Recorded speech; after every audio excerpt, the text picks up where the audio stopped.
পাটকেল নিক্ষেপ।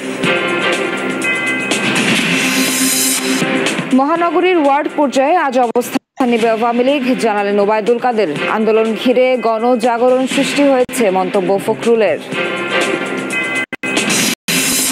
2 ঘন্টা বাড়ল কারফিউ শিথিলের সময়। ঢাকা, গাজীপুর সহ 4 জেলায় সকাল 6টা থেকে রাত 9টা পর্যন্ত চলবে স্বাভাবিক কার্যক্রম। নিরাপদ আশ্রয়ের খোঁজে ফেনীর 2 উপজেলার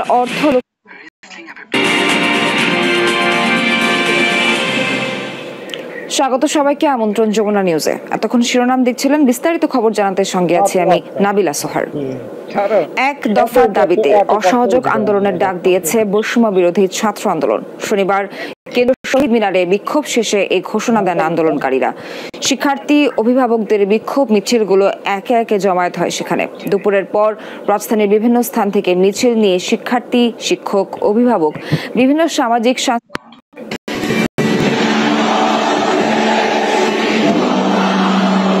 যতদূর চোখ যায় মানুষ আর মানুষ, কে শিক্ষার্থী, কে অভিভাবক, কে পেশাজীবী, চেনা দায়। সবার গন্তব্য রক্ত দিয়ে কেনা স্বাধীন বাংলাদেশের ভিত্তিমূল কেন্দ্রীয় শহীদ মিনার।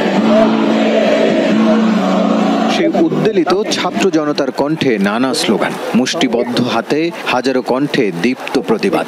এত মানুষ মরল কেন?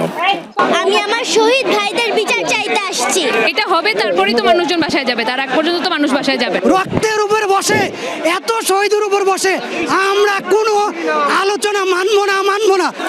বৈষম্য বিরোধী ছাত্র আন্দোলনের পূর্ব ঘোষিত কর্মসূচিতে যোগ দিতে রাজধানীর বিভিন্ন প্রান্ত থেকে দলে দলে মিছিল আসতে থাকে সকাল থেকেই। দুপুর গড়িয়ে বিকেল, পুরো এলাকা পরিণত হয় জনসমুদ্রে।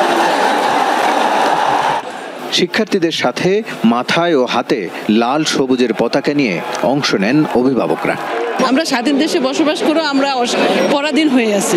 আমাদের ছেলেমেয়েরা আজকে রাস্তায় রক্ত ঝরাচ্ছে, এটার কারণ কি? আন্দোলনটা শিশুদের হত্যা করে, আমাদের ছাত্রদের বুকে গুলি চালিয়ে এখন বলে এখন আবার আন্দোলন কিসের? আর সারা দেশে মানুষ পথে নেমেছে, গুলি চালিয়েছেন, আরো চালাবেন, চালান। লাখো আবু সাঈদ বুক পেতে দাঁড়াবে। এই জনসমুদ্রে আমরা মিশে গেছি।